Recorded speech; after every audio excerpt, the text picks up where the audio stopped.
ఓం శ్రీ సాయిరామ్. భగవాన్ శ్రీ శ్రీ శ్రీ సత్యసాయి బాబా వారి పాదార విందములకు నమస్సుమాంజలి సమర్పిస్తూ అందరికీ సాయిరామ్. డాక్టర్ జంధ్యాల సుమన్ బాబు గారు రచించిన శ్రీకృష్ణుడు శ్రీ సత్యసాయి పుస్తక పఠనం తర్వాయి భాగం.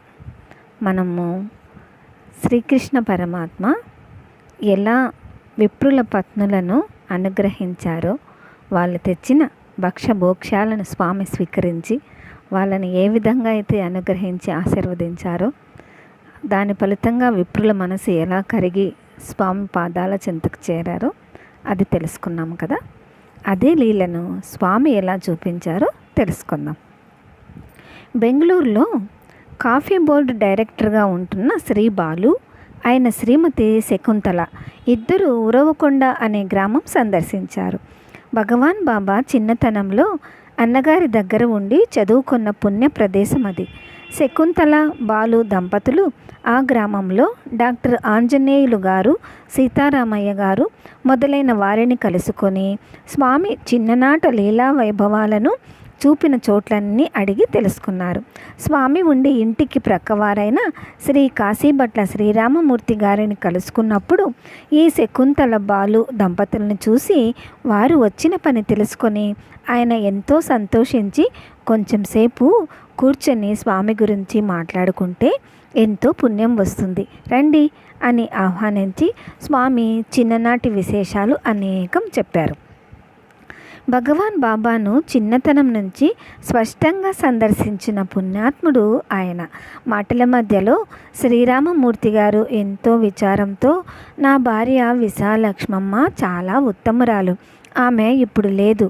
ఆమె ఎంతో భక్తి ప్రపత్తులు గల ఇల్లాలు. ఆమె సత్యం దివ్యత్వాన్ని ఆ రోజుల్లోనే గుర్తింపగలిగింది. ఎదురింటి మరొక టీచరు తమ్మిరాజు గారు, ఆయన భార్య కామేశ్వరమ్మతో కలిసి విశాలక్షమ్మ సత్యసాయిని పూజిస్తూ ఉండేది. మా ఆవిడ చాలా మంచి మనస్సుతో, ఆచారాలతో, ఎంతో దయతో ఉండేది. ఆవిడకి సత్యం అంటే ఎంతో అభిమానం. అందువల్ల ఆమె సత్యాన్ని ఆరాధిస్తూ ఆయనకి ఏదైనా పలహారం చేసి పెడుతూ ఉండేది. సత్యానికి ఇది దాదాపు తన ఇల్లులాగానే ఉండేది. ఇప్పుడు మీకు నేను ఇన్ని విషయాలు చెప్తున్నాను, కానీ అప్పుడు నేను ఆయన గొప్పతనం ఏమాత్రం తెలుసుకొనలేకపోయాను. దురదృష్టవశాత్తు ఆ రోజులలో నేనెప్పుడూ కోపంగా ఉండేవాణ్ణి. అందువల్ల చిన్నపిల్లలు నా సమీపానికి రావడానికి భయపడేవారు అని అంటూ కొన్ని సందర్భాలలో సత్యం మీద కూడా కోపంతో అరుస్తూ నా పెత్తనం చూపించటంలో వెనకాడేవాణ్ణి కాదు అన్నారు. ఇలా చెప్తూ శ్రీరామమూర్తి గారు చిరునవ్వు నవ్వుతూ, అప్పుడు సత్యము నా కోపానికి గురి కాకుండా తప్పించుకొని దొడ్డిగుమ్మంలో నుంచి వంటింట్లోకి వెళ్ళేవాడు. నా భార్య పెట్టే పలహారం ఆరగించి ఆ ఆకును తానే తీసుకొని వెళ్ళి బయట పారవేసి వెళ్ళిపోయేవాడు అని వెనుకటి సన్నివేశాలని గుర్తు తెచ్చుకొని ఆర్థంగా చెప్పసాగాడు. విశాలక్షమ్మ ప్రతి గురువారం జరిగే బాలసత్యసాయి భజనలకు తప్పకుండా వెళుతుండేది. అందరితో పాటే కాకుండా ఆమె వ్యక్తిగతంగా ఇంట్లో మళ్ళీ స్వామికి పూజలు చేసేది. సత్యంలో అంతర్గతంగా ఉన్న దివ్యత్వాన్ని ఆమె ఆ రోజుల్లోనే గుర్తించింది. ఆమె తన భక్తిని, నమ్మకాన్ని చూపించే సమయంలో ఎవరి విమర్శలు లెక్క చేసేది కాదు అంటూ కాశీభట్ల శ్రీరామమూర్తి గారు షిరిడీ బాబా పూజలో వాడుకొనటానికి సత్యం తమకు సృష్టించి ఇచ్చిన చిన్న ఫోటో చూపించారు. సత్యము ఇంకా చాలా వస్తువులు ఇచ్చాడు. ప్రత్యేకంగా ఒక విభూది భరిణ కూడా ఇచ్చాడు. కానీ విశాలక్షమ్మ పోయేటప్పటికి నాకు ఆ వస్తువుల మీద ఆసక్తి పోయింది అన్నారు. శకుంతల బాలు దంపతులు ఇదంతా విని, ఇప్పుడు మీరు పుట్టపర్తి వెళ్తుంటారా అని అడిగారు. అప్పుడు శ్రీరామమూర్తి గారు, ఇప్పుడు వెళ్ళటం లేదు, పెద్దవాణ్ణి అయ్యాను, ఓపిక కూడా లేదు. ఇది వరకు ఎప్పుడో వెళ్ళాను. పాత మందిరం, కొన్ని ఇళ్ళు ఉండేవి. మా ఆవిడ బలవంతం చేసి పంపితే నేను ఒకసారి వెళ్ళాను. ముఖ్యంగా మా అమ్మాయి పెళ్లి విషయంలో భగవాన్ బాబా ఆశీస్సులు తీసుకొనాలని మా ఆవిడ ఉద్దేశం. నాకు మాత్రం ఇష్టంగా అనిపించలేదు. స్వామి నన్ను గుర్తుపడతారా? ఇప్పుడు భక్తులు అసంఖ్యాకంగా వస్తున్నారు. స్వామి మన ఇంట్లో ఉన్నప్పుడు కోపంగా ఉండి ఇప్పుడు ఆయన దగ్గరికి వెళితే ఎలా ఉంటుంది అన్నాను. అప్పుడు మా ఆవిడ, స్వామి దయామయుడు, ఆయన ఎంతో ప్రేమతో ఉంటారు. మీరు వెళ్ళగానే విశాలక్షమ్మ పంపించిందని చెప్పండి. స్వామి తప్పకుండా మాట్లాడతారు మీతో అన్నది. సరే అని నేను పుట్టపర్తి వెళ్ళాను. నేను అక్కడికి చేరగానే స్వామి నన్ను చూసి దగ్గరకు వచ్చి, విశాలక్ష్మమ్మ పంపించిందా అన్నారు. నేను ఆనంద బాష్పాలతో ఉక్కిరిబిక్కిరి అయి స్వామి పాదపద్మాలపై పడిపోయాను. అప్పుడు స్వామి, అమ్మాయి పెళ్లి విషయమై వచ్చారన్నమాట అన్నారు. ఆశ్చర్యంతో నేను మాట్లాడలేకపోయాను. అప్పుడు భగవాన్ బాబా నాతో, ఆమె పెళ్ళికి ఎటువంటి సమస్యలు ఉండవు, సంబంధం చూడండి అన్నారు. స్వామి చెప్పినట్లే ఒక సంబంధం చూశాము. అన్నీ మా ఊహకు అతీతంగా పనులన్నీ చకచకా జరిగాయి. ఎటువంటి ఆటంకం లేకుండా ఆ శుభకార్యం నిర్విఘ్నంగా జరిగింది. క్రమంగా మేము భగవాన్ బాబా శక్తిని గ్రహించగలిగి ఆ స్వామి పట్ల భక్తి ప్రపత్తులు పెంచుకున్నాము అన్నారు శ్రీరామమూర్తి గారు. బాలకృష్ణుని మహత్యాన్ని ముందుగా విప్రపత్నులు గ్రహించినట్లు సత్యసాయి దివ్యత్వాన్ని ముందుగా విశాలక్ష్మమ్మ వంటి మహిళామణులే గ్రహింపగలిగారు. బాలకృష్ణుడు రేపల్లె వాసులకు తన దివ్య లీలలతో ఆనంద తన్మయత్వం కలిగిస్తున్నాడు. ఆ సమయంలో మధురను పరిపాలించే కంసుడు కృష్ణుణ్ణి ఏ విధంగానైనా హతమార్చాలని చాలామంది దానవులను బాలకృష్ణుని మీదకు పంపించాడు. వారందరినీ కృష్ణ పరమాత్ముడు అవలీలగా సంహరించి వేశాడు. వత్సాసురుడు, అఘోనరుడు కృష్ణుని చేతిలో హతమైనప్పుడు దేవతలు కృష్ణునిపై పుష్పవృష్టి కురిపించారు. నందవ్రజంలో కృష్ణుడు గోగోప రూపాలను తానే ధరించి విలసిల్లినప్పుడు బ్రహ్మదేవుడు వచ్చి శ్రీకృష్ణుణ్ణి శరణు వేడాడు. కృష్ణుడు గిరిదారి అయినప్పుడు మహేంద్రుడు వచ్చి స్వామిని వేణోల్లా కొనియాడాడు. ఈ విధంగా భువికి అవతరించిన కృష్ణ పరమాత్ముని సందర్శించటం కోసం వివిధ సందర్భాలలో దేవతలు దివి నుంచి భూకి దిగి వచ్చారు.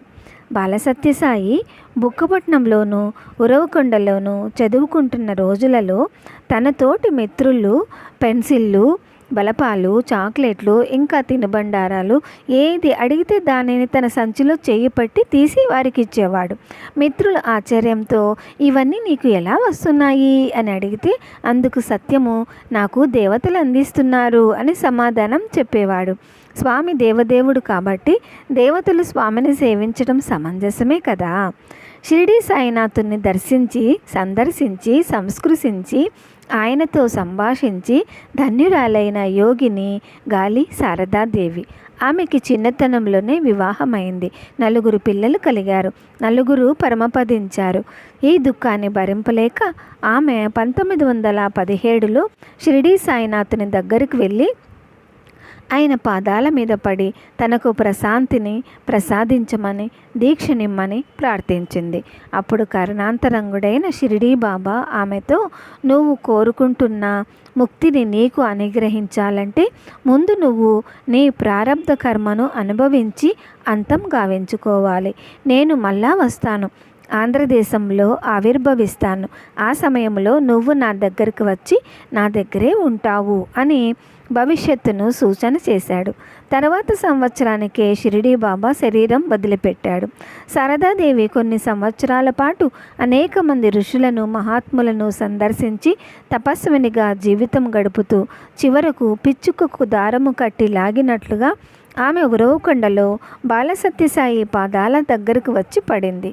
ఆయన సాక్షాత్తు షిరిడీ సాయిబాబా వలె గోరీ అని తనను పిలిచి పలకరించినప్పుడు, అలనాటి సంభాషణలు, సన్నివేశాలను గుర్తు చేసినప్పుడు ఆమె ఆశ్చర్యచకితురాలై ఆ షిరిడీ సాయియే ఈ పర్తి సాయి అని ప్రగాఢంగా విశ్వసించింది.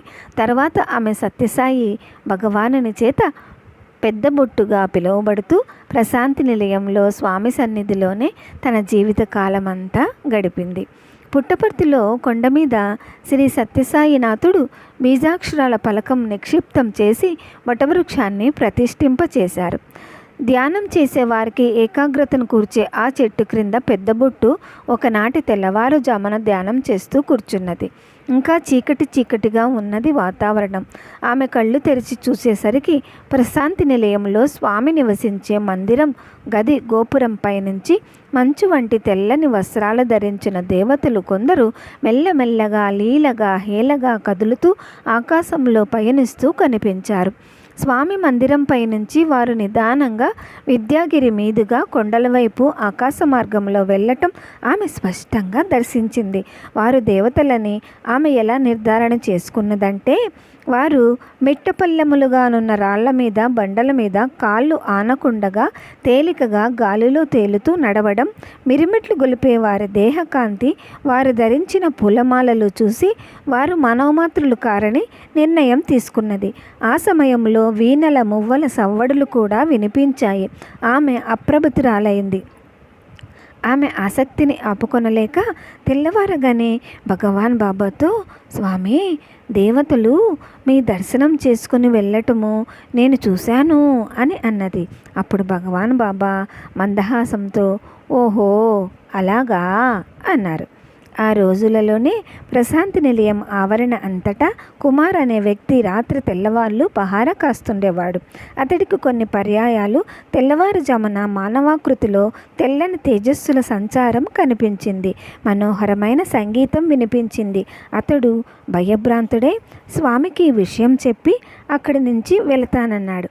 కానీ స్వామి అతనిని ధైర్యంతో ఆశ్రమ రక్షణ కర్తవ్యం నిర్వహించమని అన్నారు. అతడి జీవితాంతం స్వామి సన్నిధిలోనే ఆ సేవ చేస్తూ గడిపాడు. సత్యసాయి బాబా వారు హిస్లాప్తో మరికొందరు భక్తులతో కలిసి ఒక భక్తుని ఇంటికి ఆతిథ్యం స్వీకరించటానికి వెళ్ళారు. ఆ కుటుంబం వారు స్వామిని బృందాన్ని ఎంతో ప్రేమతో భక్తితో ఆహ్వానించారు. కానీ బాబా ఆకస్మికంగా వచ్చినందుకు, అంతమందితో వచ్చినందుకు ఎలా సమర్థించాలా అని ఆ గృహిణి ఎంతో సతమతమైపోతున్నది. ఆమె అవస్థను గమనించిన భగవాన్ బాబా ఆమెతో, ఏమాత్రము ఆందోళన పడవద్దు అని ఇస్లాప్ మన కారు దగ్గరికి వెళ్ళి ఆహార పదార్థాలు తీసుకురా అన్నారు. తాము వచ్చిన కారులో ఎటువంటి ఆహార పదార్థాలు లేవని ఇస్లాంకు తెలుసు. అయినా అక్కడికి ఎవరో ఒకరు ఆహార పదార్థాలు తెచ్చి ఇస్తారనే ఉద్దేశంతో ఇస్లాం కారు దగ్గరికి వెళ్ళాడు. కానీ అక్కడ దృశ్యం ఆయన ఊహను తారుమారు చేసింది. కారు దగ్గర ఇద్దరు దేవతలు నిలబడి ఉన్నారు. వారు స్వచ్ఛమైన తెల్లని కాంతితో తెల్లని రెక్కలతో మెరిసిపోతున్నారు. వారి హస్తాలలో రజిత పాత్రలలో ఆహార పదార్థాలు ఉన్నాయి.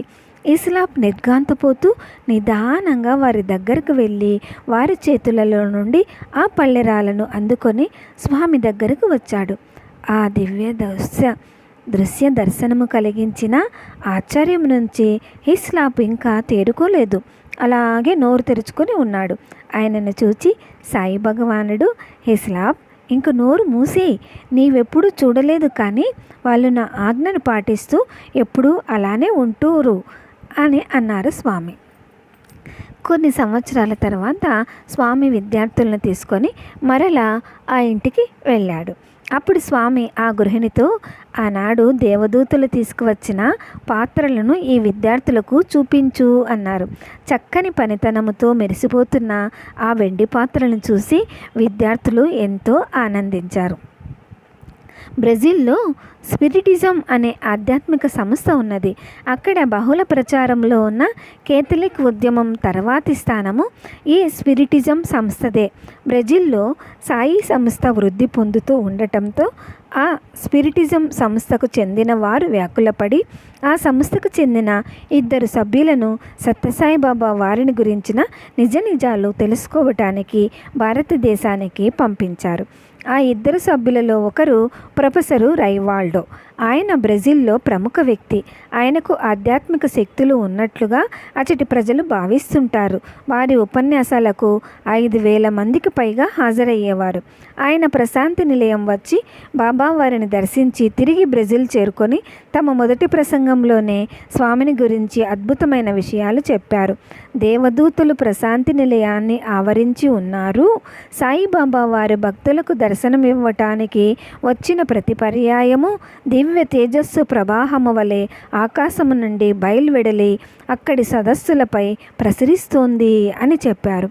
అది కేవలం ఆయన భావన కాదు, ఆయన ప్రత్యక్షంగా సుస్పష్టంగా ఆ దృశ్యము చూసి చెప్పిన విషయం అది. సాయిబాబా వారు ఏ వ్యక్తినైనా సమీపించినప్పుడు లేత గులాబీ వర్ణంలో ఉన్న వారి తేజస్సు అవతలి వ్యక్తిలోని దుర్గుణాలను సంగ్రహిస్తున్నది అని ఆయన తెలియజేశారు. స్వామిని విమర్శించే దృష్టితో వెళ్ళి వచ్చిన వ్యక్తి ఇటువంటి మాటలు పలకడం అచ్చటి వారందరికీ ఆశ్చర్యం కలిగించింది. ఈ విషయాలు అర్జెంటీనా వాస్తవులు లెనార్డో గుట్టర్ మహాశయులు రేడియో సాయి ఇంటర్వ్యూలో తెలియజేశారు. ఓం శ్రీ సాయిరామ్. తరువాయి భాగం వచ్చే వారం విందామండి. జై బోలో భగవాన్ శ్రీ సత్య సాయి బాబాజీకి జై. సమస్తలోకాః సుఖినో భవంతు. సమస్తలోకాః సుఖినో భవంతు. సమస్తలోకాః సుఖినో భవంతు. ఓం శాంతి శాంతి శాంతి. అందరికీ సాయిరామ్.